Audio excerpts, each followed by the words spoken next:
विष्णु पुराण के 5वें अध्याय में श्री पराशर मुनि ने मैत्रेय जी से कहा है कि जब ब्रह्मा रूपी भगवान नारायण ने सृष्टि की रचना शुरू की, तभी सृष्टि का चिंतन करते हुए ब्रह्मा द्वारा गलती से 5 तमोगुणी अविद्याएं उत्पन्न हो गई, जैसे अज्ञान, मोह, भोगेच्छा, क्रोध तथा अभिनिवेश यानी मृत्यु का भय।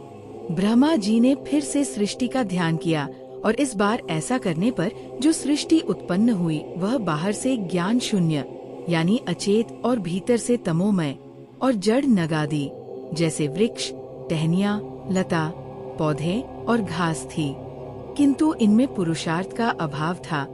इसीलिए ब्रह्मा ने फिर से सृष्टि रचने के लिए ध्यान किया, किंतु इस बार त्रियक स्रोत सृष्टि उत्पन्न हुई जो वायु के समान तिरछी चलने वाली थी। ब्रह्मा ने इनमें भी पुरुषार्थ का अभाव देखा, वे अभी भी प्रसन्न नहीं थे। इस बार फिर से उन्होंने ध्यान किया तो ऊर्ध्व स्रोत नाम की सृष्टि हुई जो ऊपर के लोकों में रहने लगा।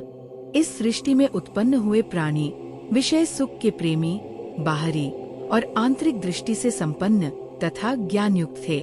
इनके उत्पन्न होने से ब्रह्मा जी को बहुत प्रसन्नता हुई।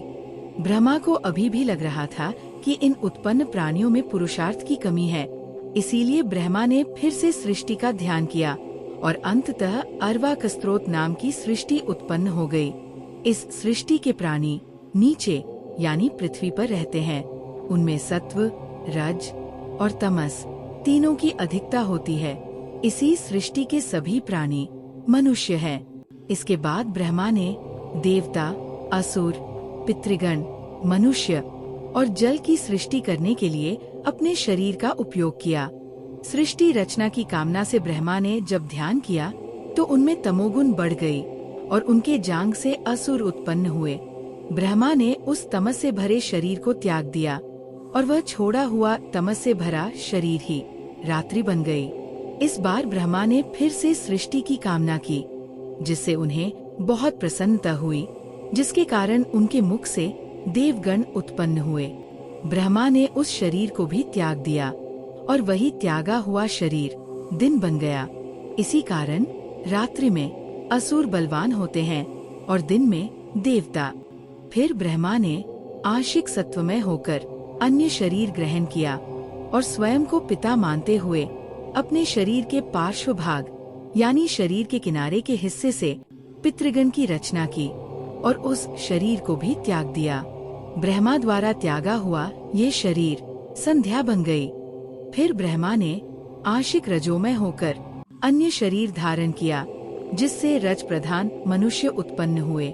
ब्रह्मा ने इस शरीर को भी त्याग दिया और वह त्यागा हुआ शरीर ज्योत्सना बन गया, जिसे प्रातः काल कहते हैं। इस प्रकार रात्रि, दिन, संध्या काल और प्रातः काल ये चारों ब्रह्मा जी के ही शरीर हैं तथा सत्वगुण, रजोगुण और तमोगुण इन तीनों के आश्रय है। इसके बाद ब्रह्मा जी ने एक रजोगुण से युक्त शरीर धारण किया, जिससे क्षुधा उत्पन्न हुई और क्षुधा से काम की उत्पत्ति हुई।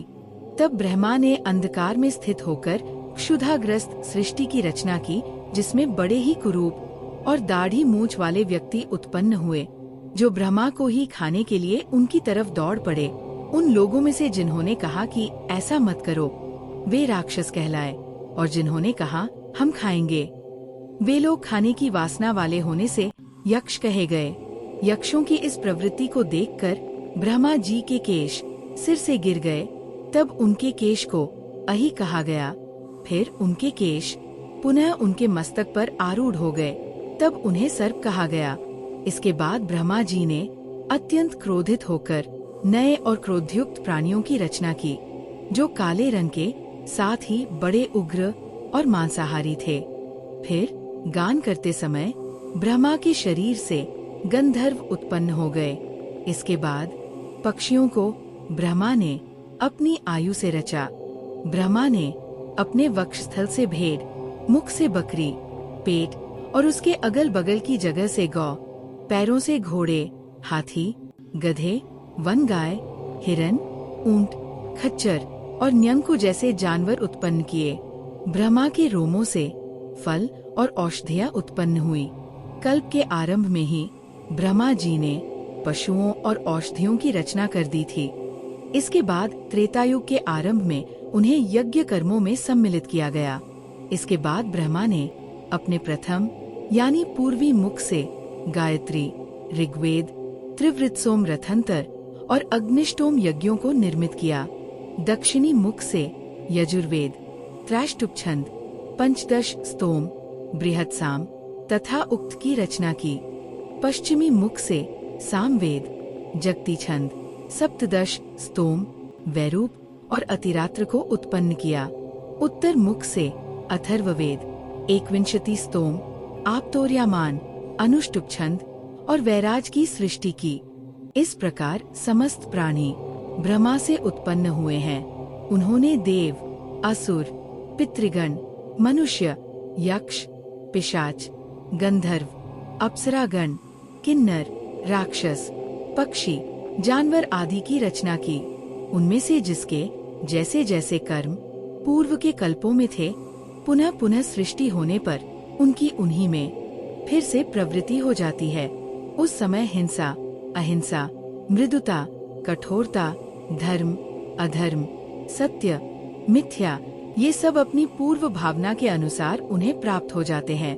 इसी से ये उन्हें अच्छे लगते हैं। उन्हीं ब्रह्मा ने हर घटना को पहले ही निश्चित कर रखा है।